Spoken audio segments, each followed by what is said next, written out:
খড়ম পায়ে ঠক ঠক করে শব্দ করতে করতে পাথরের সিঁড়ি বেয়ে দোতলার বন্ধ ঘরে একটা লোক টানতে টানতে নিয়ে এসেছে একটা ছোট্ট বস্তা। সাদাটে কাপড়ের উপর লালচে রক্তের ছোপ লেগে আছে। স্যাঁতস্যাঁতে দেওয়াল জুড়ে শ্যাওলা জমাট বেঁধে রয়েছে। কাঠের দরজাটায় তালা দেওয়া আছে। আশেপাশের পরিবেশটা ঠান্ডা হয়ে আছে। কিছুক্ষণ আগেই বৃষ্টি হয়েছে। তালা খুলে ভেতরে ঢুকতেই একটা ভ্যাপসা উটকো গন্ধ বেরিয়ে এলো।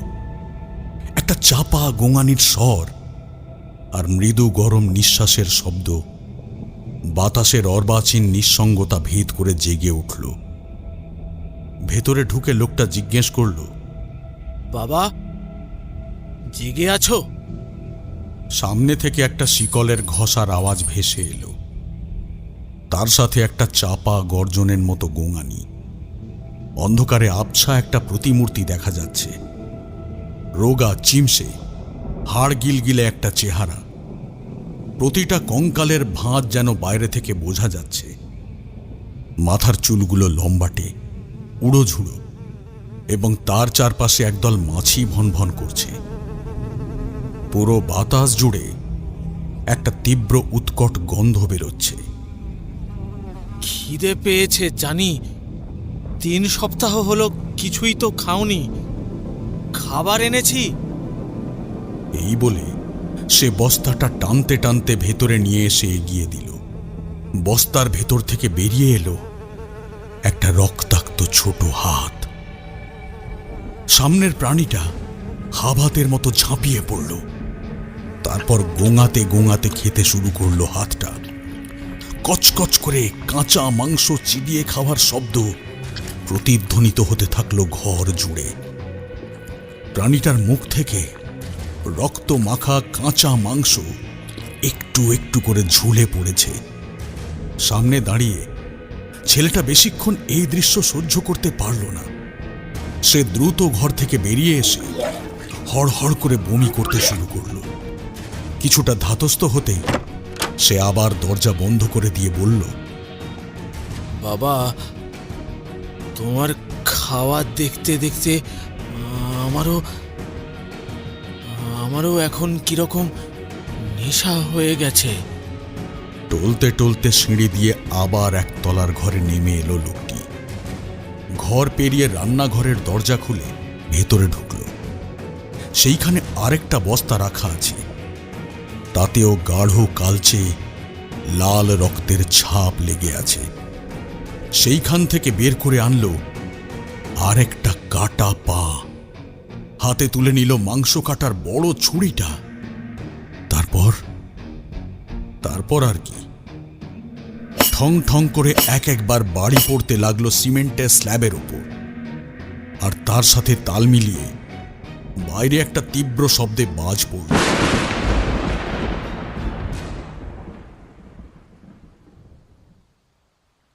যে বাড়িটার কথা বলেছিলাম ওতে পারমিশন পাওয়া গেল না। সিগারেট নিয়ে ব্যারাকপুরের ঘাটে দাঁড়িয়েছিল প্রশান্ত। দূর থেকে একটা যাত্রীবাহী লঞ্চ ভেসে আসছে ঘাটের দিকে। ক্যামেরাতে চোখ লাগিয়ে সেইটারই ছবি তুলতে তুলতে সৌভিক জিজ্ঞেস করল, তোকে তো আগেই বলেছিলাম ওইভাবে পারমিশন পাবি না। এখন আর কেউ আমাদের বাড়িতে এসব ঝক্কি পোহাতে চায় না। তাহলে এখন কি করব?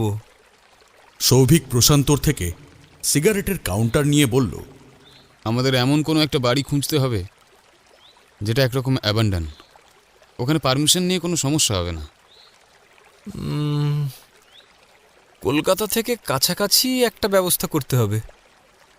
সৌভিক এখন ক্যামেরাতে চোখ লাগিয়ে ছবিগুলো মন দিয়ে দেখছে। কোনটার আলো কম, কোনটার ফোকাসটা নড়ে গেছে। একটা ছবিও পিকচার পারফেক্ট আসছে না। আসলে সৌভিকের একটা ছোটখাটো প্রোডাকশন হাউস আছে। শর্ট ফিল্ম বানায় ওরা, স্পেশালি হরর আর সাইকোলজিক্যাল থ্রিলার ঘরানার সিনেমা। সৌভিক ডিরেক্ট করে আর প্রশান্ত লজিস্টিক আর পারমিশন রিলেটেড জিনিসপত্র সামলায়। এখন ওরা কাজ শুরু করেছে একটা গল্পের উপর, যার নাম রক্ত পিশাচের খিদে। যেখানে দেখানো হবে, থাক, এসব বলা উচিত নয়। যাই হোক, তো এখন ওদের প্রয়োজন একটা পুরনো ভাঙা জমিদার গোছের বাড়ি, যেখানে ওরা শুটিং কমপ্লিট করবে। কিন্তু মাথায় যতক্ষণ পর্যন্ত এই ঝামেলাটা ঘুরছে ততক্ষণ ক্যামেরাতে ফোকাস করতে পারছে না। বাঁকুড়ার দিকে একটা বাড়ি আছে শুনেছি, যাবি? বাঁকুড়া তো আর ছোট্ট একটা জায়গা না, অনেক বড় জায়গা। কোথায় আছে সেটা তো বল। ওই শালুই গ্রামের কাছাকাছি কোনো একটা এরিয়াতে। একটু দূর আছে। আমি বলি কি, আগে তুই আর আমি গিয়ে না হয় একবার দেখে আসি। শুরুতেই লটবহর টেনে নিয়ে যাওয়ার কোনো মানে হয় না। তাছাড়া ফিমেল কলিগ থাকবে, সিকিউরিটির ব্যাপারটাও তো দেখতে হবে। সৌভিক মুখে কিছু বলল না, তার মাথায় কিছু একটা ঘুরতে শুরু করলো। আসল কথাটা বললে যদি প্রশান্ত রাজি না হয় তখন কি হবে, তাই লুকিয়ে রাখাই ভালো। কি রে, কি বলছি মাথায় ঢুকলো? ঢুকেছে। চল আমরা দুজনে আগে গিয়ে দেখে আসি। সৌভিক শেষ একটা ছবি তোলার চেষ্টা করল। লঞ্চটা এপারে এসে লোক নামিয়ে পরের লট তুলে আবার ফেরত যাচ্ছে। বিকেলের হলুদাভ বেগুনি আকাশের ক্যানভাসে লঞ্চটা এগিয়ে যাচ্ছে। সব দেখে শুনে ক্লিক করল সৌভিক। চরম একটা ছবি উঠল, বলা ভালো তার জীবনের সেরা ছবিগুলোর একটা। একগাল হাসি নিয়ে ক্যামেরা বন্ধ করতে করতে সে বলল, ইটস পারফেক্ট।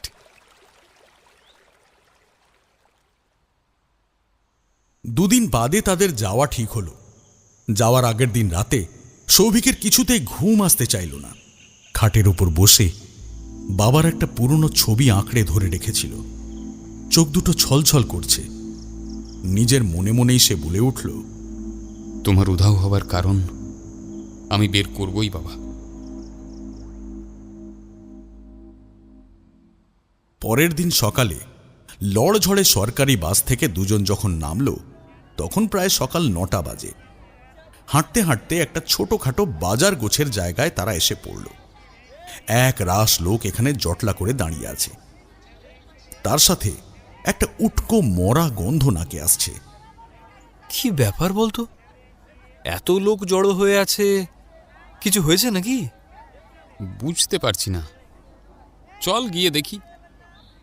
কোনো মতে ভিড় ঠেলে একটু ভিতরের দিকে আসতেই ওরা দেখল দুজন ময়লা পরিষ্কার করার লোক দুটো বস্তায় কি যেন ভরছে। দূর থেকে ঠিক বোঝা যাচ্ছে না, তবে এইটুকু শিওর গন্ধটা ওইখান থেকেই আসছে। হঠাৎই প্রশান্ত বিস্ফারিত চোখে কি দেখল কে জানে, তার তৎক্ষণাৎ বমি বমি ভাব চলে এলো। কোনো মতে দ্রুত ভিড় ঠেলে বাইরে বেরিয়ে আসলো সে। তাকে দেখা দেখি সৌভিকও বেরিয়ে এলো। প্রশান্ত ক্রমাগত বমি করছে, মুখ থেকে কষ বেরোচ্ছে। তোর আবার কি হলো? জল দে চোখে মুখে। সৌভিক জলের বোতল এগিয়ে দিতেই প্রশান্ত চোখে মুখে জল দিয়ে একটু ধাতস্থ হল। সামনে একটা চায়ের দোকান ছিল, সেইখানে গিয়ে দুজন বসল। এই কি দেখছিস বলতো? একটা একটা কাটা হাত, সাদা সাদা মাংস বেরিয়েছিল, রক্ত ছিল। একদম এক মোমেন্টের জন্য চোখে পড়ল। তো এত ভয় পেয়ে গেলি? আরে বাবা, আমাদের সেটে এইরকম অনেক জিনিস তো তুই দেখেছিস আগে। তুই কি পাগল? একটা মেকআপ আর রিয়েলের মাঝের পার্থক্য কি ব্রেন বোঝে না? আমার শরীরটা খারাপ করতে শুরু করেছে। কাকাকে দুটো চা আর সিগারেট দিতে বল। কাকা, দুটো চিনি ছাড়া দুধ চা, দুটো সিলকাট। দুজন মিলে আরো কিছুক্ষণ বকবক করছিল। এমন সময় সামনের বেঞ্চ থেকে একটা ভারী কণ্ঠের আওয়াজ ভেসে এলো, তোমরা কি খবরের লোক? দুজনেই ঘাড় ঘুরিয়ে দেখল একজন মাঝবয়সী মোটা সোটা লোক বসে বসে খবরের কাগজ পড়ছেন। এক পাশে একটা বাটিতে শুকনো মুড়ি আর ছোলা মেখে রাখা, মাথায় কাঁচা পাকা চুলের গোছা, জাঁদরেল গোঁফ, পরনে ঘিয়ে জামা আর সাদা পাজামা। না না, আমরা এমনি ওই টুরিস্ট গোছের। টুরিস্ট মানুষ তো এখানে আসে না। তাছাড়া আপনারা কি সব শুটিংয়ের কথা বলছিলেন মনে হলো? ও না না না না, আরে আমরা আসলে ছোটোখাটো সিনেমা বানাই, ওই ভূতের সিনেমা বলতে পারেন। ওই কাজের জন্য এখানে মূলত আসা। আচ্ছা, ওইখানে কি হয়েছে? লোকজন এত জটলা করে আছে কেন? ইতিমধ্যেই তাদের চা চলে এসেছে। সৌভিক সিগারেটে আগুন ধরাতেই ভদ্রলোক বললেন, ভূতের সিনেমা করতে ঠিক জায়গাতে এসেছেন। এখানেও তো সেই উৎপাত লেগেই থাকে। ওই যে ওখানে একটা বাচ্চা ভিখারির একদিকে খাওয়া মরা পড়েছিল। কথাটা শুনেই এবার সৌভিক নিজে চমকে উঠল। কাগজ রেখে ভদ্রলোক বলতে থাকলেন, এখানে মাঝে মধ্যেই এটা হয়। এইভাবে ওদেরকে কে খায় কে জানে। জন্তু জানোয়ারের উৎপাত নেই তো? যদি তাই হয় তাহলে একটা কথা বলুন তো, তারা কি বেছে বেছে ভিখারিদের নিয়ে যায় আর এই রকম করে অর্ধেক খেয়ে রেখে দেয়? তাহলে কি? জানি না। মাঝে তো রাতে পাহারার ব্যবস্থাও করেছিলাম, কিছুই লাভ হয়নি। মানুষের কাজ নয়, জন্তু জানোয়ারেরও কাজ নয়। তাই এখানকার লোকজন মনে করে গ্রামে পিশাচের বাস আছে। তার খিদে পেলে সেইভাবে খেয়ে নিজের খিদে মেটায়। সৌভিক আর প্রশান্ত কয়েক মুহূর্তের জন্য সত্যি স্তম্ভিত হয়ে গিয়েছিল। প্রশান্ত একটু থেমে গলাটা ঝেড়ে জিজ্ঞেস করল, ওঝা ডেকেছিলেন? হ্যাঁ, আর পরের দিন সকালে ওঝা রাত খাওয়া দেহটা ওই নর্দমার ধারে পড়েছিল। একজন সরকারি কর্মচারীর দেহও পড়েছিল ওখানে। তারপর থেকে এখানে আর কেউ সেই রকম ভাবে আসতে চায় না। আমরা যারা গ্রামের লোক তারাই রয়ে গেছি। আচ্ছা, এসব কথা ছাড়ুন। এখানে নাকি কোনো একটা পুরনো জমিদার বাড়ি আছে। সামনে বসা ভদ্রলোক এবারে বেশ সন্দিগ্ধ দৃষ্টিতে তাদের দিকে তাকিয়ে আছেন। দুজনকে আপাদমস্তক পর্যবেক্ষণ করে বললেন, আছে, তবে এখন আর কেউ থাকে না। একসময় অমিয় সাহা থাকতেন, তারপর হঠাৎ করে তিনি নিজে যে কোথায় উধাও হয়ে গেলেন কে জানে। আর যাই হোক, জায়গাটা কিন্তু ইন্টারেস্টিং। পিশাচের খিদে, উধাও জমিদার, লজিস্টিক আর পারমিশন স্মুথ বেরিয়ে যাবে। প্লাস অ্যাম্বিয়েন্স নিয়েও কোনো কথা হবে না। আপনি আমাদের সেই বাড়িটা একবার দেখাতে পারবেন? তাহলে আমরা ওখানে গিয়েই আমাদের কাজকর্ম করব। নিশ্চয়ই, কিন্তু আপনারা অনেক দূর থেকে এসেছেন। চলুন, আমার বাড়িতে কিছু মুখে দিয়ে তারপর না হয় বিকেলে আসা যাবে। এবারে ওরা তিনজনেই উঠে দাঁড়ালো। সৌভিক চায়ের দাম মিটিয়ে জিজ্ঞেস করল, আমি এখানকার লোকাল ক্লাবের সেক্রেটারি, আর এক কথায় গ্রামের প্রধানও বলতে পারেন। আমার নাম অরূপ সাহা। লাল মাটির রাস্তা দিয়ে একটা সরকারি বাস এগিয়ে চলল শালুই গ্রামের দিকে। এমনিতে বাসে খুব একটা ভিড় নেই, তবে একটা চাপা ভ্যাপসা গরম অনুভূত হচ্ছে সুব্রতর। শহর থেকে গ্রামে আসার এই এক ঝামেলা, মানিয়ে গুছিয়ে নিতে অনেক সমস্যা হবে। বাস থেকে সে যখন নামল তখন প্রায় বিকেল হয়ে এসেছে। চারিদিকে জঙ্গল, মাঝখানে একটা পিচ ঢালাই রাস্তা। অদূরে ছোট ছোট উচ্চভূমির মতো পাহাড় দেখা যাচ্ছে। আশেপাশে কোনো লোকজন নেই। জঙ্গলের মাঝখান দিয়ে একটা ছোট্ট রাস্তা গ্রামের দিকে চলে গেছে। নিজের সুটকেসটা তুলে নিয়ে সুব্রত ভেতরে ঢুকতে ঢুকতে এক রাশ বিরক্তি নিয়ে বলল, কলকাতায় গিয়ে স্যারকে একটা প্রণাম করব। শালা বদলি করবার আর জায়গা পেল না। এই গণ্ডগ্রামে কেউ বদলি করে? সুব্রত যেই দিক দিয়ে গ্রামে ঢুকল সেটা গ্রামের উল্টো দিক। এদিকটায় খুব একটা বেশি লোকজন নেই।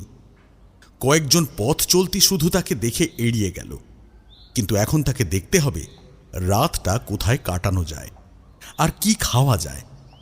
মশাই কি এ গায়ে নতুন? হঠাৎ করে প্রশ্নটা শুনে সুব্রত চমকে উঠে পিছনে তাকালো। বিকেলের পড়ন্ত সূর্যের রক্তিম আলোতে দেখল একজন বেঁটে খাটো চেহারার লোক ঠিক তার পিছনে এসে দাঁড়িয়েছে। কিন্তু এত গরমের মধ্যেও লোকটা একটা মোটা কালো উলের চাদর দিয়ে আপাদমস্তক ঢেকে রেখেছেন। মুখের জায়গাটা ঠিকঠাক বোঝা যাচ্ছে না। সুব্রত একটু ইতস্তত করতে করতে বলল, হ্যাঁ, এই এখনই এলাম। আমি আসলে এই গ্রামের পোস্ট অফিসের নতুন ব্রাঞ্চ ম্যানেজার। ও, সরকারি বাবু, শহুরে মানুষ, তো এখানে কোথায় থাকবেন? কোনো জায়গা আছে? না, এখনও তো সেভাবে কিছু ঠিকঠাক হয়নি। দেখি আজ রাতটা যদি মাথা গোঁজার মতো কোনো জায়গা পাই। লোকটার এক হাতে লণ্ঠন, আরেক হাতে একটা মোটা লাঠি ধরা। সে এগিয়ে এসে হাসতে হাসতে বলল, আমার একটা দোতলা বাড়ি আছে, আমি আর বাবা থাকি। গল্প করার লোক পাই না, আপনি গেলে আমাদের খুব ভালো লাগবে। খাওয়া দাওয়ারও কোনো চিন্তা নেই, ছাগল আছে আমাদের, রুটি দিয়ে মাংস খাওয়া হবে আজ। সুব্রতর মনে হলো এ তো সোনায় সোহাগা। জায়গাটা নিয়ে একটু চিন্তা ছিল। এখন জায়গা আর তার সাথে খাওয়াও পাওয়া যাবে। একটা স্বস্তির হাসি হেসে সেও বলল, হ্যাঁ হ্যাঁ, হলে তো খুব ভালোই হয়। তাহলে আর কি, চলুন।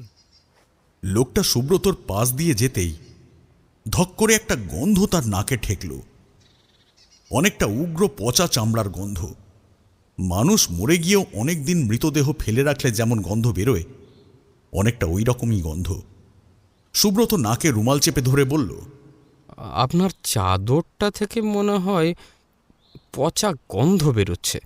লোকটা থমকে দাঁড়িয়ে তার দিকে পিছন ঘুরে হাসতে হাসতে বলল,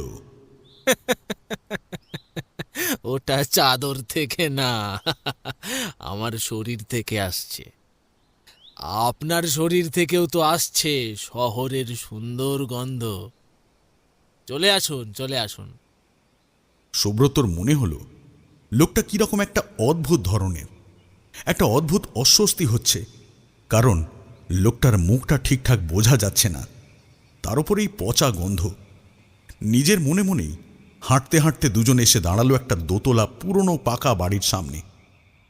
বাড়িটা দেখে সুব্রতর মনে হলো একসময় হয়তো প্রভাবশালী ব্যবসায়ীর বা জমিদার গোছের লোকজন থাকত। বাড়িটার মধ্যে একটা পুরনো আভিজাত্যের ছাপ এখনো লেগে রয়েছে, তবে অর্ধেকের বেশি জায়গা ভেঙে পড়েছে। মশ আর শ্যাওলার আস্তরণ পড়ে গেছে দেওয়াল জুড়ে। সূর্যের আলো সরে গিয়ে এখন সন্ধ্যার ধূসর অন্ধকার নেমে এসেছে। লণ্ঠনটা জ্বালিয়ে লোকটা বলল, ভেতরে আসুন। হাঁটতে হাঁটতে দুজন ভেতরে প্রবেশ করল। বাড়িটার সামনে একটা ফাঁকা জায়গা, সেখানে একটা কুঁয়ো রয়েছে। সুব্রত দেখল সেখানে কোনো জল নেই। নিচ অবধি একটা ফাঁকা বালতি দড়ি দিয়ে কপিকলের সাথে বাঁধা। ওটা ওটা শুকিয়ে গেছে, আগে খুব জল হতো। ও, আপনার নামটাই তো জানা হয়নি। আমার নাম সুব্রত চ্যাটার্জি। আর আপনার? আমার আমার নাম অমিয়, অমিয় সাহা। অমিয় সাহা? সাহা? ও আচ্ছা, আপনি কি শালুই গ্রামের সাহা জমিদার বংশের ছেলে? শেষ ছেলে। জমিদারি আমার বাবার আমলেই ঘুচে গেছে, নমুনা তো দেখতেই পাচ্ছেন। আপনি বললেন যে আপনার বাবাও থাকে, তাকে তো কোথাও দেখছি না। আছেন, উনি দোতলায় থাকেন, খুব একটা বেশি বাইরে বের হন না। আমি গিয়ে খাবার দিয়ে আসি। ও আচ্ছা আচ্ছা, আপনার আপনার খিদে পায়নি? সুব্রত বুঝতে পারছে না যে লোকটা খিদে আর খাবার উপর এত জোর দিচ্ছে কেন। স্বাভাবিক সে একটু অপ্রস্তুত হয়ে বলল, আমার খাবারের জন্য আপনাকে চিন্তা করতে হবে না, মাথায় ছাদ পেয়েছি, এই আমার জন্য যথেষ্ট। সে কি, খিদেই তো আসল, খাওয়ার জন্যই তো এত কিছু। আপনি শহর ছেড়ে এত দূরে এলেন রোজগার করতে, কেন, কিসের জন্য? যাতে আপনি দুবেলা দুমুঠো খেতে পারেন। খিদেই তো আসল, খিদের জ্বালাই তো আসল জ্বালা। বলুন না, খিদে পায়নি? হাঁটতে হাঁটতে একতলার করিডোর বেয়ে একটা ঘরের সামনে এসে ওরা দাঁড়িয়েছিল। সুব্রত একটা ঢোক গিলে বলল, হ্যাঁ, পেয়েছে, খিদে পেয়েছে। বেশ বেশ, আপনি এই ঘরে থাকুন, আমি রান্না বসাচ্ছি। আচ্ছা বলছি, বাথরুমটা কোন দিকে? একটু হাত মুখটা ধুয়ে আসতাম। কেন, হাত মুখ ধোয়ার কি আছে? আপনার চামড়া থেকে তো আর আমার মতো দুর্গন্ধ বেরোচ্ছে না। শেষের কথাগুলো বলার সময় কিরকম একটা পৈশাচিক হাসির আভাস পেয়েছিল সুব্রত। এরপর সে দেখল অমিয় লোকটা কিরকম অদ্ভুত ভঙ্গিতে হাঁটতে হাঁটতে করিডোরের একদম সোজাসুজি ঘরটায় ঢুকে দরজা বন্ধ করে দিল।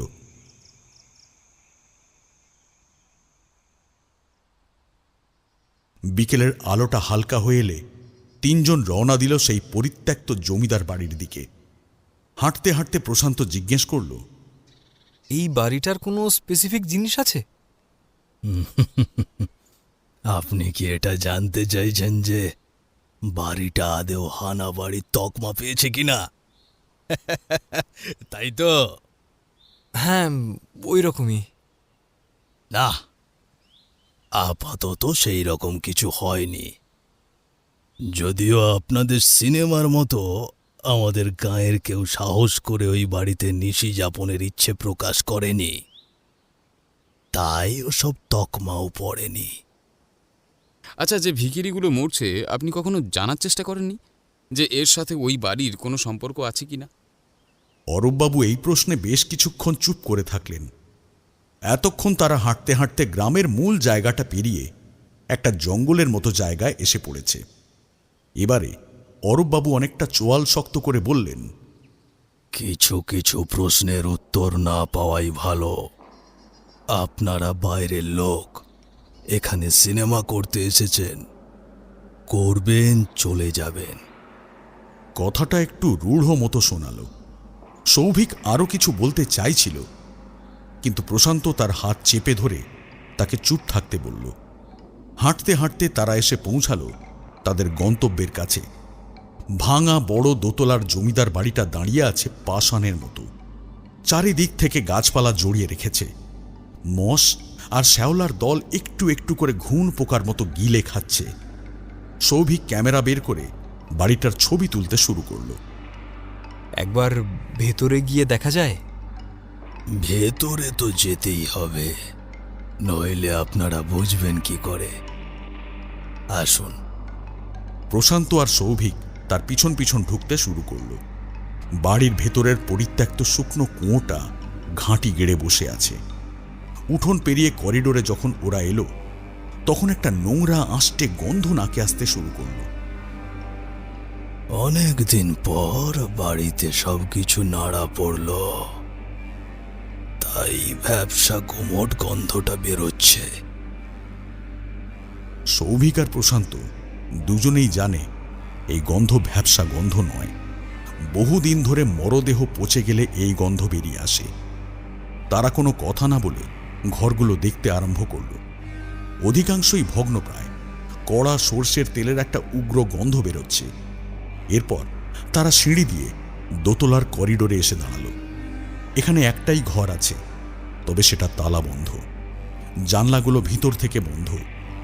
এই ঘরটা বন্ধ কেন? কে জানে, অমিয় বাবু শেষবার যখন ছিলেন তখনই হয়তো তালা দিয়ে গেছেন। আমার তো আর এখানে আসা হয় না, এই আপনাদের সাথেই প্রথম এলাম। আচ্ছা, এমনি আমাদের একতলাটা হলেই হয়ে যাবে, কিন্তু এখন এই বাড়ির মালিক কে, তার থেকে তো পারমিশন নিতে হবে। আর মালিক কে হবে? অমিয় বাবুর খোঁজ তো আর কারোর কাছে নেই, আর এই বাড়িও বহু বছর ফাঁকা পড়ে আছে। এখন তো আমি গ্রামের হত্যাকর্তা বলতে পারেন। আমি যখন পারমিশন দিচ্ছি তখন আপনারা করুন। কিন্তু ব্যাপারটা ইল্লিগ্যাল হয়ে যাচ্ছে না? আমাদের ভিডিও যদি আসল মালিক দেখতে পান, তাহলে তখন উনি যদি কোনো আইনি মামলা টামলা করেন, তাহলে? ওসব আমি সামলে দেব, আপনারা নিশ্চিন্তে কাজ করুন। প্রশান্তর কিছু একটা সন্দেহ হল। সে একটা সিগারেট জ্বালিয়ে জিজ্ঞেস করল, আচ্ছা, এত বড় বাড়িতে একটা বাথরুম তো দেখলাম না। বাথরুম বাড়ির বাইরে আছে। কথাটা বলেই অরূপবাবুর মুখটা শুকিয়ে গেল। তিনি বুঝতে পারলেন কিছু একটা ভুল হয়ে গেছে, কারণ ততক্ষণে প্রশান্তর মুখে একটা ধূর্ত হাসির রেশ ফুটে উঠেছে। ক্রমেই সন্ধ্যার অন্ধকার গাঢ় হয়ে আসছে, কিন্তু এর মধ্যে সৌভিক আবার একটা অদ্ভুত আবদার করে বসল। আচ্ছা, বলছিলাম একটা রাত আমরা এখানে থাকতে চাই, যদি আপনার কোনো অসুবিধা না থাকে তো। কেন আবার রাতে থাকবি কেন? আরে নিজেই তো বললি সেফটি দেখতে হবে। আমরা তো রাতেই মেন শুটিংটা করব, তো একবার দেখবো না?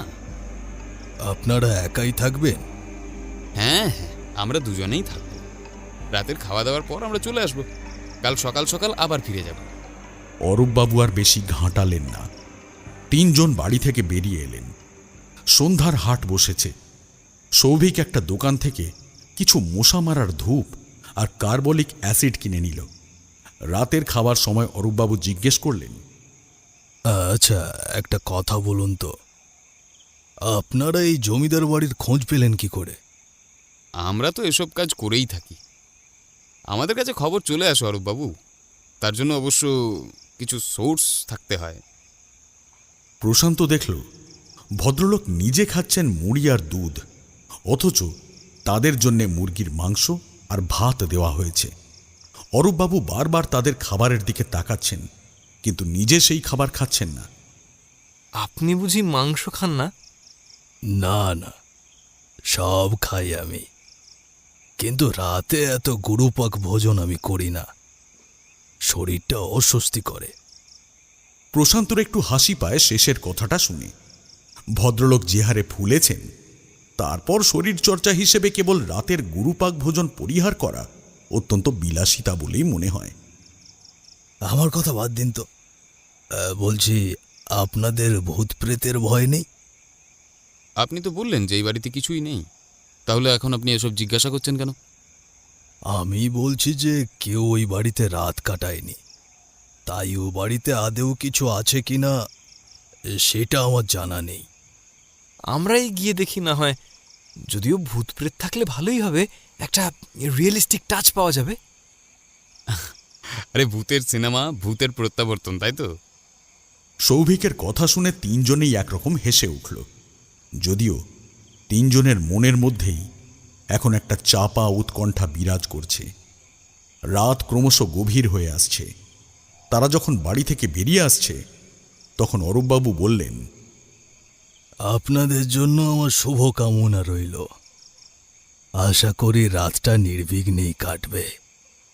কাল সকালে আবার চায়ের দোকানে দেখা হচ্ছে।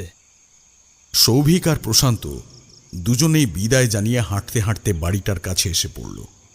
আজ অমাবস্যা, মাথার উপর চাঁদের আলো পর্যন্ত নেই। চারিদিকে একটা নিকষ অন্ধকারের আস্তরণ পড়ে আছে। ঝিঝি পোকার ডাক শোনা যাচ্ছে, আর সব থেকে বড় কথা, আবার সেই উটকো পচা মাংসের গন্ধটা ভেসে বেড়াচ্ছে। এই, তোর কি ভয় লাগছে? লাগছে, তবে ভয় না, সন্দেহ। কি সন্দেহ? আপাতত ভেতরে ঢোকা যাক, তোর থেকেও কিছু জিনিস জানার আছে। দুজনে মিলে উঠোন পেরিয়ে ভিতরের একতলার করিডোরে এসে দাঁড়ালো। কোনো ঘরই থাকার যোগ্য নয়, তবুও সেইখান থেকেই একটা ঘর বেছে নিয়ে তার চারপাশে কার্বলিক অ্যাসিড ছড়িয়ে দিল। করিডোরের সোজাসুজি ঘরটায় সৌভিকের চোখ পড়ল। বীভৎস বাজে গন্ধটা ওই ঘর থেকেই আসছে। প্রশান্ত, একবার এদিকে আয় তো। ওটা রান্নাঘর মনে হচ্ছে, দেখ তো। ওই রান্নাঘরটা থেকে মনে হচ্ছে বাজে একটা গন্ধ আসছে, পাচ্ছিস? প্রশান্ত কোনো উত্তর না দিয়ে সোজা হেঁটে গেল সেই ঘরের দিকে। সৌভিক তখনও ঘরের দরজায় দাঁড়িয়ে দেখছে। কিছুক্ষণ পর ওই ঘর থেকে কাস্তে কাস্তে বেরিয়ে এলো প্রশান্ত। সৌভিক দৌড়ে তার কাছে গিয়ে জিজ্ঞেস করল, কিরে, কি হয়েছে? প্রশান্ত কোনো উত্তর দেওয়ার মতো অবস্থায় নেই।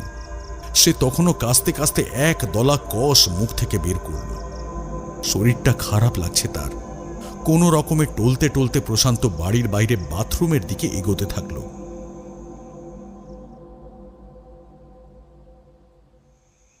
সৌভিক হুড়মুড়িয়ে ঘরের ভেতরে ঢুকে স্তম্ভিত হয়ে যায়।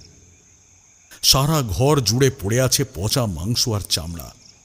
দেওয়াল জুড়ে লেগে আছে শুকনো লালচে রক্ত, আর সিঙ্কের মুখে পড়ে আছে কিছু শুকনো হাড়গুড়। এই বাড়িটা হানা বাড়ি কিনা কেউ জানে না, কিন্তু কোনো সুস্থ স্বাভাবিক বাড়িও যে নয় সেটা সৌভিক বিলক্ষণ বুঝতে পারল। বাথরুম থেকেও কেমন যেন একটা উটকো গন্ধ বেরোচ্ছে। বাড়িতে কি করে রেখেছে কে জানে। কাল সকাল হবে আর এখান থেকে পালাবো। এখানে থাকা যায় নাকি? বাথরুম থেকে বেরিয়ে এসে নিজের ঘরে ঢুকল সে। এই ঘর কখনোই বাসযোগ্য ঘর বলা যায় না। চারিদিক ধুলোয় ভর্তি, দেওয়াল জুড়ে ঝুল আর মাকড়সার জাল ছড়িয়ে রয়েছে। মাঝখানে একটা আধ ভাঙা খাট, চাদরটা শতছিন্ন আর নোংরা। ঘুম আসা তো দূর, এই জিনিস দেখেও বমি চলে আসে। কিন্তু অদ্ভুত বিষয়, এক রাশ ঘেন্না নিয়ে বিছানায় শরীর এলিয়ে দিতেই এক রাশ ঘুম তার দু চোখ জুড়ে নেমে এলো।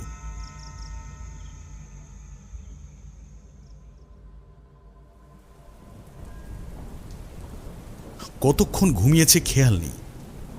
ঘুমটা ভাঙল যখন, তখন ধড়ফড় করে উঠে দেখল বাইরে বৃষ্টি শুরু হয়েছে। রান্নাঘর থেকে গুনগুন করে খোনা কণ্ঠের গানের সুর আর ঠং ঠং করে মাংস কাটার শব্দ হচ্ছে।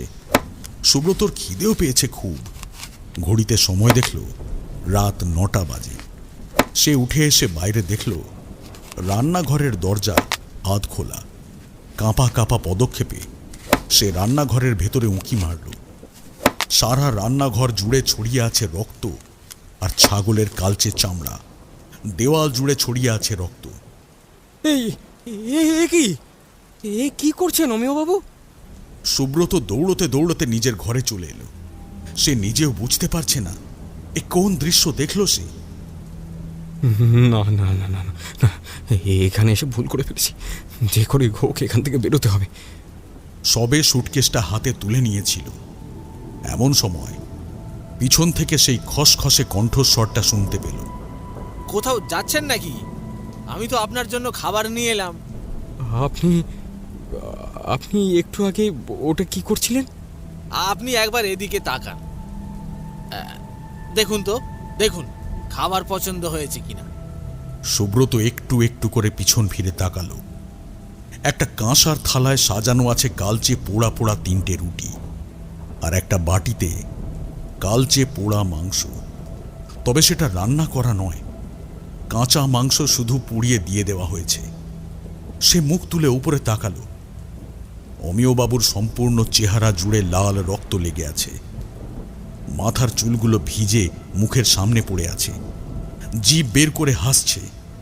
কালচে দাঁতগুলোতে পোকা কিলবিল করছে। চোখ দুটো অস্বাভাবিক ঘোলাটে লাগছে। সুব্রতর মনে হলো চোখের সামনে দৃশ্যটা একটু একটু করে ঝাপসা হয়ে আসছে। মাথাটা ঝিমঝিম করছে। কি হলো সুব্রত বাবু, খাবার পছন্দ হলো না? সুব্রত আর দাঁড়িয়ে থাকতে পারল না। তার শরীরটা শিথিল হয়ে আসছে। কিছুক্ষণ পর সব কিছু অন্ধকার।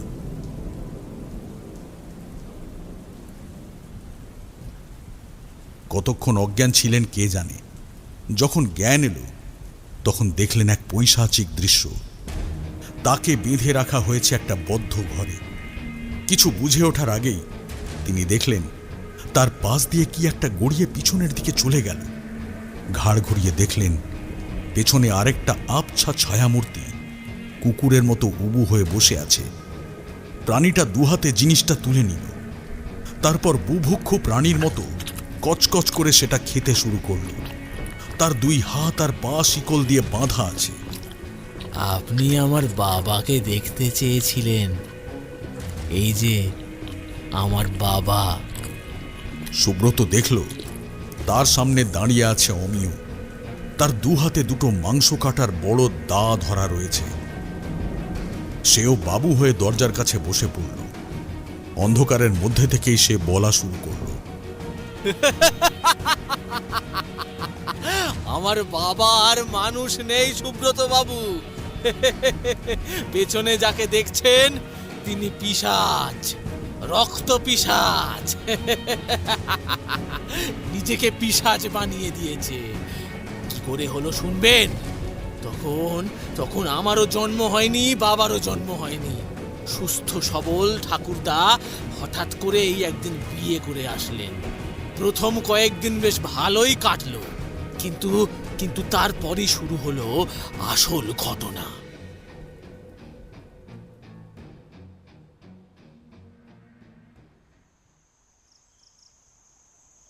কোনো মতে টলতে টলতে বাথরুমের ভেতরে ঢুকলো প্রশান্ত। শরীর আর এই তীব্র মানসিক ধাক্কাগুলো কিছুতেই নিতে পারছে না। তবে বাথরুমে ঢুকতেই আরেক দুর্গতি। পুরো বাথরুম জুড়ে বেশ কয়েকটা ছাগলের কাটা মাথা আর কিছু হাড়গোড় ছড়িয়ে আছে। প্রশান্ত চিৎকার করে সৌভিককে ডাকল। সৌভিক!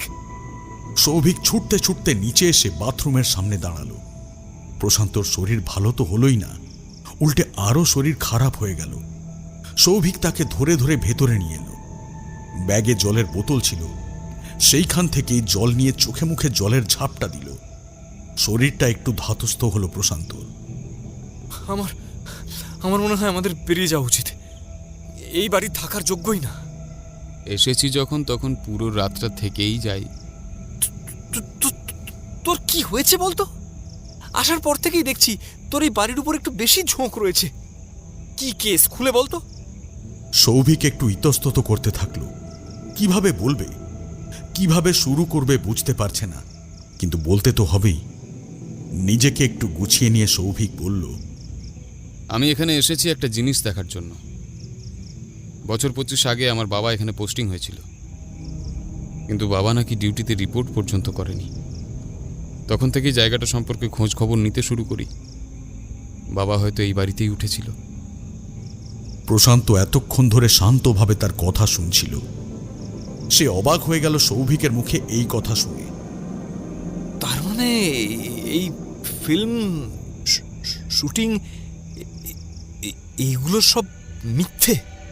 না না, মিথ্যে না। আরে আমি আমি জাস্ট এক ঢিলে 2 পাখি মারতে চেয়েছিলাম। তুই সবকিছু জেনে শুনে আমায় এখানে নিয়ে এলি? এতে কত বড় লাইফ রিস্ক আছে তুই জানিস? আমি শুধু আমার বাবার সত্যিটা জানতে চাই, এছাড়া কিছুই জানি না আমি। তো তুই একা আসতে পারতিস, আমায় কেন ইনভলভ করলি এখানে? বাক বিতণ্ডা একরকম গরম হয়ে উঠেছিল।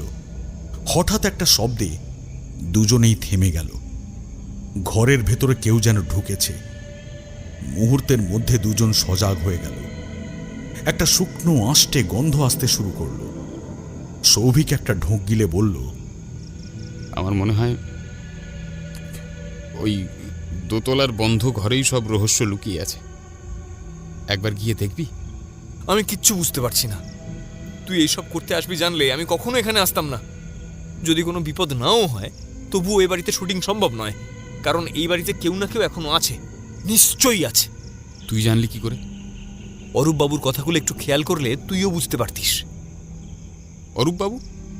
আরে এখানে অরূপ বাবু এলে কোত্থেকে? বাথরুমে আর রান্নাঘরের দেওয়ালে লেগে থাকা রক্তগুলো আর চামড়াগুলো খুব একটা পুরনো নয়। খুব বেশি হলে 1-2 সপ্তাহ হয়েছে হয়তো। এখনো একটা আষ্টে গন্ধ রয়েছে।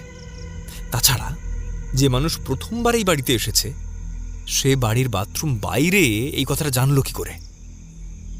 সৌভিক বিষয়টা নিজেও ভেবে দেখল।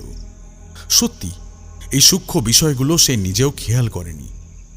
অবশ্য এখানে আসার পর থেকে তার মাথায় একটাই কথা ঘুরছে, তাকে তার বাবার পরিণতি সম্পর্কে জানতে হবে। বোতল থেকে ঢক ঢক করে জল খেয়ে নিয়ে সে বলল, দেখ, ঝগড়া না করে আমার মনে হয় যে দুজনকে এখন এই সমস্যাটার সমাধান করতে হবে। আমার একটা গাট ফিল হচ্ছে যে এই বাড়ির সাথেই সকালের ভিখারি মারা যাওয়ার কোনো লিঙ্ক আছে। বাড়িটায় ঢোকার পর থেকে আমার কেমন একটা অদ্ভুত ফিলিং হচ্ছিল। আমার সাধারণ এরকম জিনিস হয় না, কিন্তু তাও কেন হলো কে জানে। তবে একটা কথা কি জানিস, পিশাচ কিন্তু সুযোগ পেলে আগে মানুষকে খায় না। তাহলে কাকে খায়? নিজের সন্তানকে খায়। কয়েক মুহূর্তের জন্য কথাটা শুনে বমকে গিয়েছিল সৌভিক। এরপর আরো কিছুক্ষণ এইভাবে কথাবার্তা বলে সময় কাটল। এমন সময় হঠাৎ করেই চারপাশের নীরবতা ভেদ করে একটা বুড়ো লোকের ডুকরে ডুকরে কাঁদার শব্দ প্রতিধ্বনিত হতে শুরু করল। অন্ধকার কাটানোর জন্য ঘরের ভেতরে ওরা যে মোমবাতি দুটো জ্বালিয়েছিল সেই দুটো দপদপ করছে এখন। বাতাসের মধ্যে ঘন ঘন নিঃশ্বাস পড়ছে। মোমবাতিটা হুট করে নিভে গিয়ে পুরো জায়গাটা এক নিমেষেই অন্ধকার করে দিল। প্রশান্ত, তোর কাছে একটা এক্সট্রা দেশলাই আছে? প্রশান্ত, এই প্রশান্ত, কি রে জবাব দিচ্ছিস না কেন? সৌভিক প্রশান্তর থেকে কোনো রকম প্রত্যুত্তর পেল না। অন্ধকারের মধ্যেই হাতড়াতে হাতড়াতে ব্যাগটা খুঁজে পেল। দেশলাইটা সবে বের করেছে। এমন সময় আবার সেই বৃদ্ধ কণ্ঠের কান্নার আওয়াজ, আর তার সাথে কানে এলো একটা শক্ত নাইলনের দড়ির শব্দ। কি যেন ঝুলছে দড়িটা থেকে। আওয়াজটা কিরকম চেনা চেনা লাগছে। সৌভিকের মনে হলো তার আশেপাশের বাতাসটা কেমন ঠান্ডা আর ভারী হয়ে আসছে। দম বন্ধ হয়ে আসবে বলে মনে হচ্ছে। চামড়া পচার উটকো গন্ধটা আবার জোরালো হয়ে নাকে আসছে। তার মনে হচ্ছে তার ঠিক পিছনে কেউ রয়েছে। ভয়ে ভয়ে সৌভিক আবার ডাকল, প্রশান্ত, হ্যাঁ প্রশান্ত। এই মোমেন্টে ইয়ার্কি কিন্তু একদম ভালো লাগে না। আরে এটা কি করছিস তুই? সৌভিকের মনে হলো তার কানের কাছে কিছু একটা যেন এসে বারবার দুলতে দুলতে ধাক্কা দিচ্ছে। সৌভিক একটু একটু করে মুখ ফিরিয়ে তাকালো। অন্ধকারের মধ্যেও স্পষ্ট বুঝতে পারল যে একটা পচা গলা মৃতদেহ ঝুলছে। জিভটা বাইরে বেরিয়ে এসে ঝুলছে। চোখ দুটো ঠিকরে বেরিয়ে এসে তাকেই যেন দেখছে। ঘাড়ের জায়গাটা অর্ধেক খুলে এসে মাথাটা ঝুঁকে পড়েছে। সারা শরীরের চামড়া আর মাংস পচে গেছে। একদল মাছি ভন ভন করে উড়ছে। সৌভিক কোনো রকম রিয়্যাক্ট করার আগেই কোথা থেকে একটা তীব্র চিৎকার শুনতে পেল। কণ্ঠটা আর কারোর নয়, প্রশান্তর। সে ভয়ে আতঙ্কে দৌড়াতে দৌড়াতে করিডোরে এসে দাঁড়ালো। এখনো সেই বুড়ো মানুষের ডুকরে ডুকরে কাঁদার শব্দ আসছে। সৌভিক চিৎকার করে ডাকল, প্রশান্ত, প্রশান্ত কোথায় তুই? কোনো সাড়া এলো না। কি মনে হতেই সৌভিক আবার সেই বাথরুমের দিকেই ছুটতে থাকলো। তার বারবার মনে হচ্ছে কেউ যেন তার পিছু নিচ্ছে, কিন্তু পিছন ফিরে দেখার সাহস হচ্ছে না। বাথরুমের সামনে এসে দাঁড়াতেই তার শরীরের সব রক্ত শুকিয়ে জল হয়ে গেল। সেখানে একটা দেহের নিচের অর্ধেকটা পড়ে আছে। পুরো বাথরুম রক্তে ভেসে যাচ্ছে। সৌভিক ধপাস করে সেখানেই বসে পড়ল। দেহের প্যান্টটা দেখে বুঝতে পারল ওটা প্রশান্তর দেহ। তার এখন কান্না আসছে না, কষ্ট হচ্ছে না, শুধু ভয়। এক অদ্ভুত জান্তব চাপা আতঙ্ক তাকে একটু একটু করে গ্রাস করছে।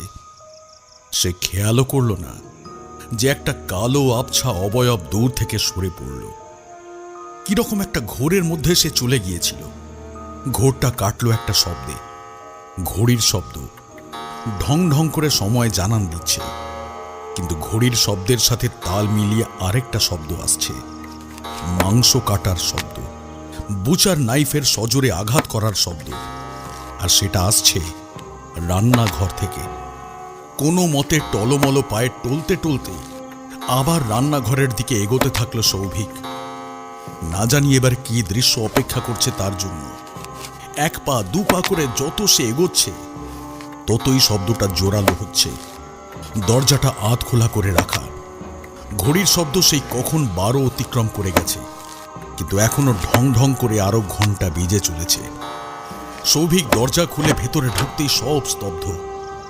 সৌভিক দেখল একজন মোটা করে লোক দাঁড়িয়ে আছে পিছন ফিরে, আর তার ঠিক পাশেই রাখা প্রশান্তর কাটা মাথাটা। সৌভিকের দিকেই সে চোখ বড় বড় করে আতঙ্কিত হয়ে তাকিয়ে আছে। নাক মুখ থেকে রক্ত বেরিয়ে এসেছে। সৌভিক দেখল মোটা লোকটার মুখ থেকে একটা লম্বা লালচে পেঁচালো জিভ নেমে এসেছে। সেটা প্রশান্তর কাটা মাথার পাশে রাখা একটা কাটা হাতের টুকরোকে পেঁচিয়ে তুলে নিল। তারপর কচকচ করে মাংস চিবিয়ে খাওয়ার শব্দ।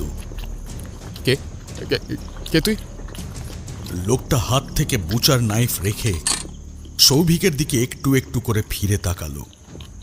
সৌভিক ভয়ে আতঙ্কে কাঁপতে থাকলো। একের পর এক মানসিক ধাক্কা খাচ্ছে সে।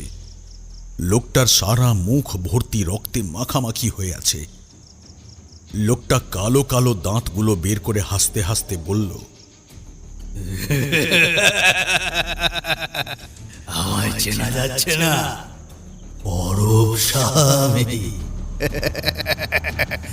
আমি তো এই সাহা বাড়িরই পিশাচ, রক্ত পিশাচ। সৌভিকের মনে হলো উল্টো দিক থেকে প্রশান্তর মুখটা যেন তাকে বলছে, আমায় মেরে ফেললো ভাই। তুই তুই এখানে আমাকে নিয়ে এলি, আমায় মেরে ফেললো রে ভাই। সৌভিকের দেহটা একটু একটু করে শিথিল হচ্ছে, চোখের সামনে দৃশ্যটা ঝাপসা হচ্ছে একটু একটু করে, শরীরটা ধপ করে নিচে পড়ে গেল। শেষ মুহূর্তে কানে এসেছিল দুটো বুচার নাইফের ঘষার আর কাঁচা মাংস খাওয়ার কচকচ শব্দ।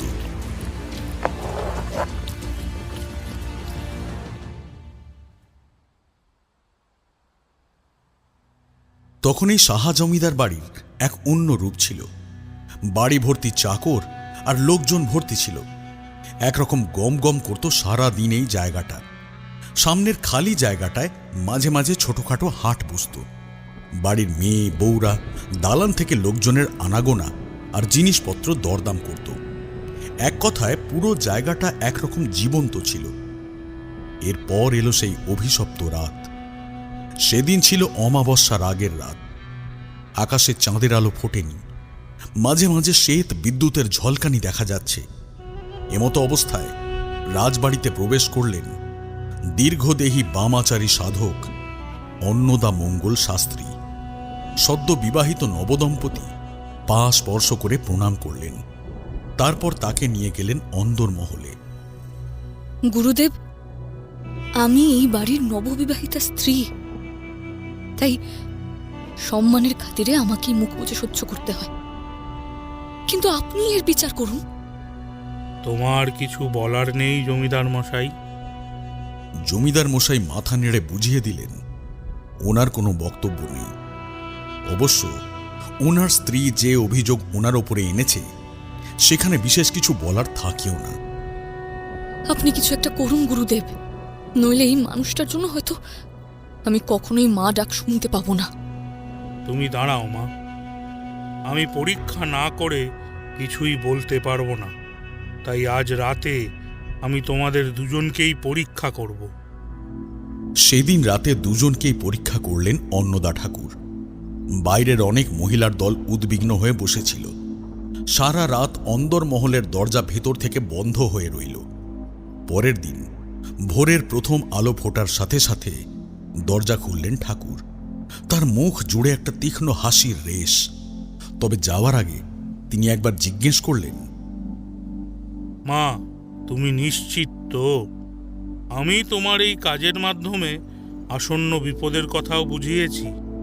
এখন তুমি বললেই আমি তাহলে আজ রাতে পুজোর ব্যবস্থা করব। হ্যাঁ ঠাকুর, উপায় যখন আর কিছু নেই তখন এভাবেই এগোতে হবে। বংশ তো আর থেমে থাকতে পারে না। অন্নদা ঠাকুর মৃদু হাসি হেসে চলে গেলেন। যদিও তিনি জানেন যে কত বড় সর্বনাশ আহ্বান করতে চলেছেন তার শিষ্য, কিন্তু তবুও তিনি আটকানোর চেষ্টা করলেন না। দাস দাসীর দল অন্দরমহলের ভেতরে উঁকি মেরে দেখল সেখানে জমিদার বাবু মাথা নিচু করে বসে আছেন, আর মণিমালা দেবী ক্রোধে উন্মত্ত হয়ে ফুঁসছেন। তারপর এলো সেই অমাবস্যার রাত। অনেকের কাছে এই রাত উমরার রাত নামেও পরিচিত। তবে গ্রাম বাংলায় এই রাতকে পিশাচ আহ্বানের রাত বলা হয়ে থাকে। জমিদার বাড়ির উঠোনে সেদিন যজ্ঞ শুরু হয়েছে। অন্নদা ঠাকুর স্নান সেরে আগুনের সামনে আসন করে বসেছেন। বাড়ির সকল দাসদাসীকে ওই দিন তাড়াতাড়ি ছুটি দিয়ে দেওয়া হয়েছে। জমিদার বাড়ির মূল দরজা বন্ধ। বাইরে থেকে দেখার জো নেই যে ভেতরে কি চলছে। কিছুক্ষণ পর মণিমালা দেবী একটা ডাব আর দুটো পচা শোল মাছ নিয়ে লাল শাড়ি পরে আগুনের সামনে বসে বললেন, আপনি যেমনটা বলেছিলেন আমি তেমনটাই করে এনেছি গুরুদেব।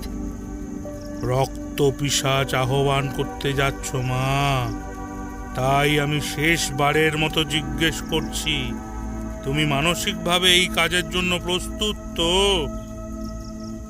মণিমালা দেবী উঠোন থেকে একবার একতলার ঘরের ভেতরে তাকালেন। এতক্ষণ জানলা দিয়ে সবটা দেখছিলেন তৎকালীন জমিদার। তার চোখে একটা জলের রেশ দেখা যাচ্ছে। দুজন দুজনের চোখের দিকে স্থির শীতল দৃষ্টি নিবদ্ধ করে রেখেছে, কিন্তু অপ্রত্যাশিতভাবে মণিমালা দেবী তার দিকে তাকিয়ে থাকা অবস্থাতেই বললেন, এক না এক সময় তো একটা সিদ্ধান্ত নিতেই হবে। আপনি শুরু করুন, আমি প্রস্তুত গুরুদেব। ধড়াম শব্দে জমিদার বাবু নিজের ঘরের দরজা বন্ধ করে দিলেন। মণিমালা দেবী উঠে গিয়ে দেখারও প্রয়োজন মনে করলেন না একবার। সারা রাত ধরে চলল নানা অজাচার পুজো এবং তান্ত্রিক উপাচার। সব শেষে এলো গর্ভদান প্রক্রিয়া। যে ডাব এনেছিলেন তিনি, সেটার ভিতরে কিছুটা রক্ত রয়েছে। এই রক্ত মণিমালা দেবীর ঋতু রক্ত।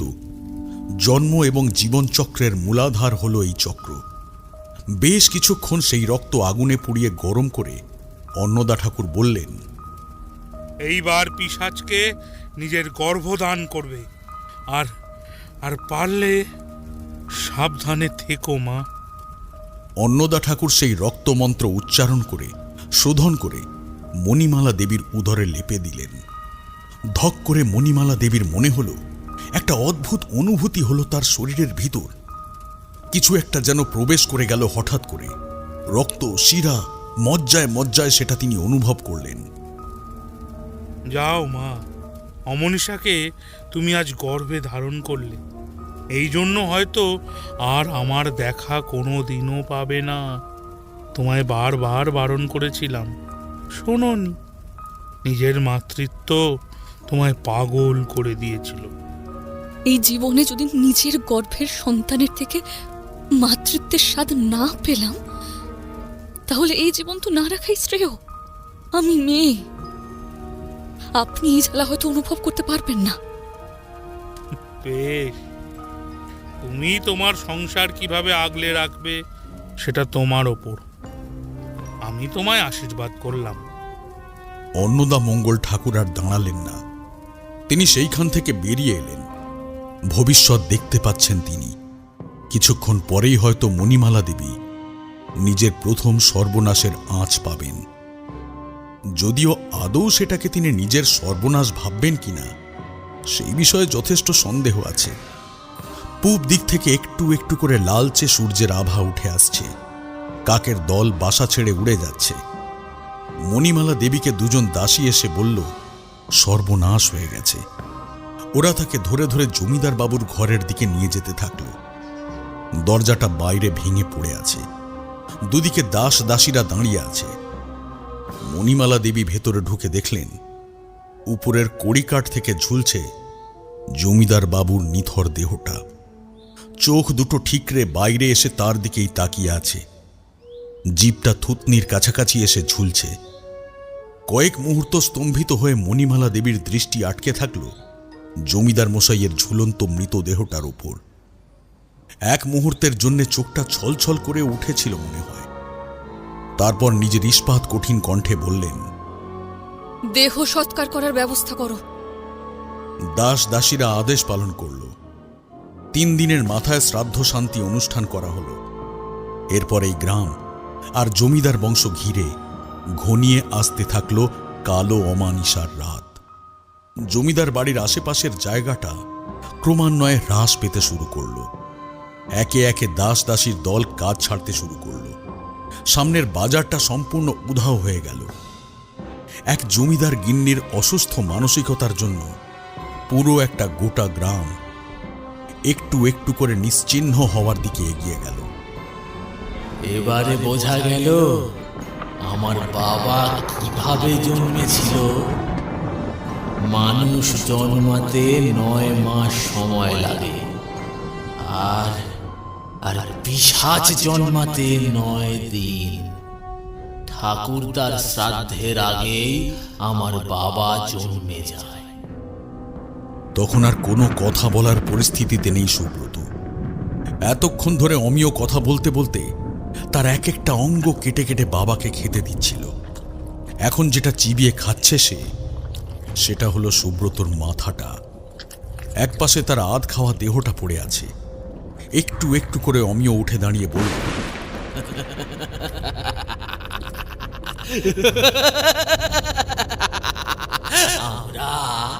আমরা সবাই পিশাচ, সবাইকে মানুষের মতো দেখতে, আমাদের মানুষের মতোই বাঁচতে হয়, তাদের মতো করে মানিয়ে গুছিয়ে নিতে হয়। শুধু শুধু আমাদের খুব খিদে পায়, খুব খিদে পায়, মানুষের খিদে। তখন আমরা একটু পিশাচ পিশাচ হয়ে পড়ি।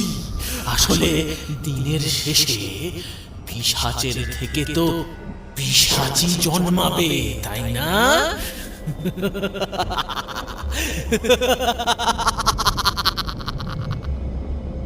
ততক্ষণে অমিয় দরজা বন্ধ করে বাইরে চলে এসেছে। ভেতরে তার বাবা সুব্রতর মাথার শেষ অংশটা কচকচ শব্দ করে চিবিয়ে খেতে থাকলো।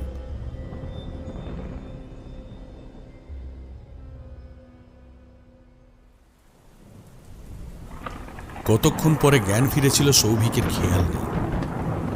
বাইরে ঝিরিঝিরি বৃষ্টি পড়তে শুরু হয়েছে। কোথায় বসে আছে সে বুঝতে পারছে না।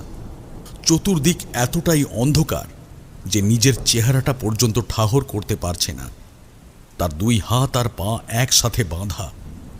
হঠাৎ সামনের দরজাটা ধড়াম শব্দে খুলে গেল। দুটো মুরগির ক্রমাগত আর্তচিৎকার আর তাদের ডানা ঝাপটানোর শব্দ আসছে। মোটা লোকটা ঠ্যাং ধরে ছুঁড়ে দিল সৌভিকের পিছনের দিকে। সৌভিক দেখল মুরগি দুটোকে দুটো সরু লম্বা হাত তুলে নিল।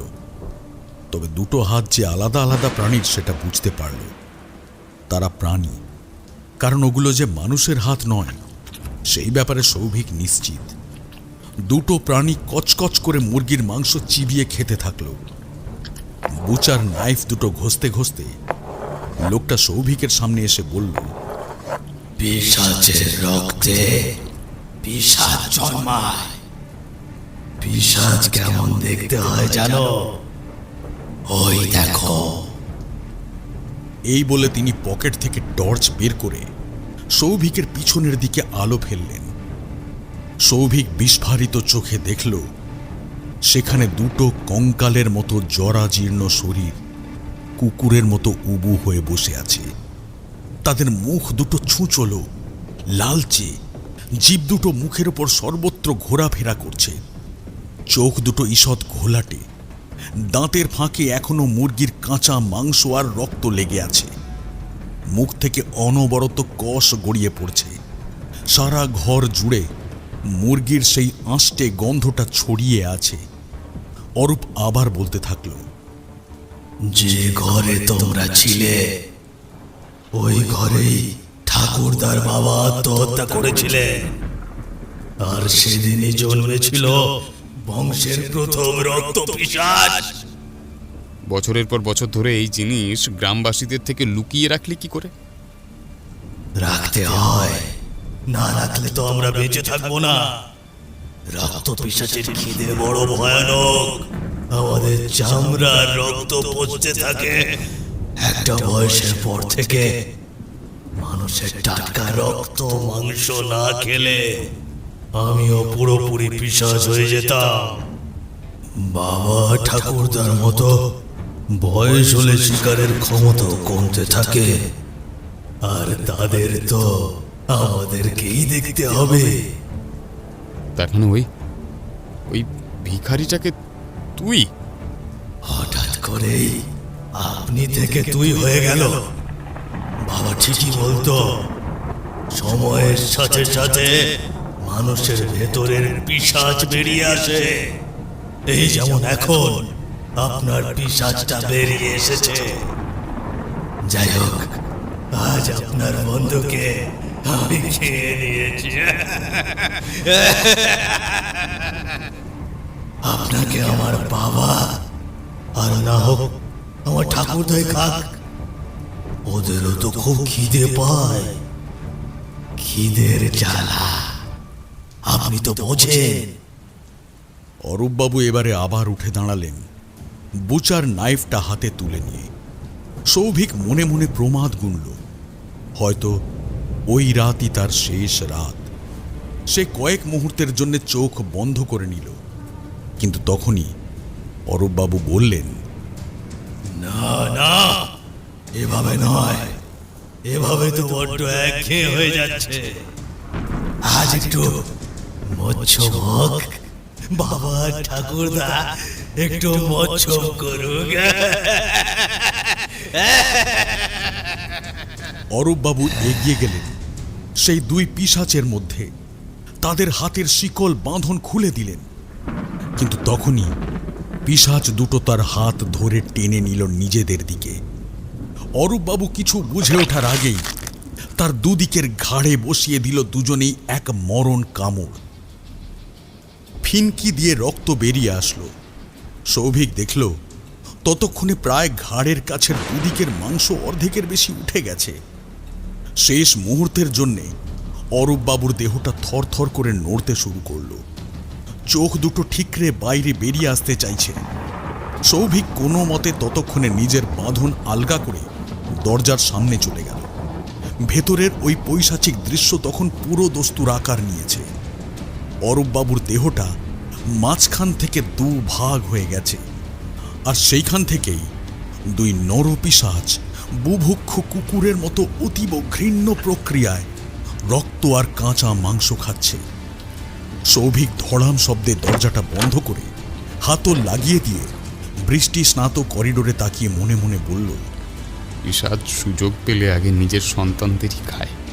কথাটা হয়তো ওই অরূপ জানতো না। এই বাড়ির কথা আর কেউ কখনো জানবে না। পূব দিক থেকে ভোরের মৃদু আলো বেরিয়ে আসছে। কোনো মতে টলতে টলতে আবার সে একতলার ঘরে ফিরে এলো। নিজের ব্যাগটা কাঁধে ঝুলিয়ে শেষবারের মতো ঘরটাকে একবার দেখে নিল। বাথরুমে হয়তো এখনো প্রশান্তর কাটা দেহটা পড়ে আছে। সেটা আর গিয়ে দেখার মতো অবস্থায় নেই সে। হাঁটতে হাঁটতে বাড়ির বাইরে বেরিয়ে এলো। চারিদিক নিস্তব্ধ।